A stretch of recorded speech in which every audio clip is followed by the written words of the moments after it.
আসসালামু আলাইকুম। আপনাদের জন্য ফেসবুক নিয়ে এসেছে সেরা একটি টুলস, যে টুলস দিয়ে আপনার পেজ কখনোই ডাউন হবে না। আপনি যখন ইচ্ছা তখন কাজ করবেন, কোনো ডাউন হবে না। সো লেটস গো, আমরা দেখে আসি সেই টুলসটা কি। প্রথমে চলে যাবেন আপনি আপনার প্রফেশনাল ড্যাশবোর্ডে, গিয়ে আপনি চলে যাবেন আপনার টুলসে যাওয়ার পর আপনি দেখতে পারবেন যে এখানে একটা স্টাডি টুলস রয়েছে। এই স্টাডি টুলসটাতে চলে যাবেন।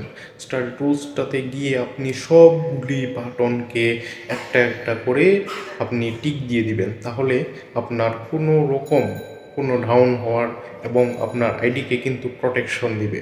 সো এটা দ্রুত করে দিন, এবং কি ভিডিওটা পুরোটা দেখে আপনি আপনার পেজে গিয়ে আপনি এই কাজটা করে দিন। আপনার কখনোই আপনার রিচ ডাউন হবে না।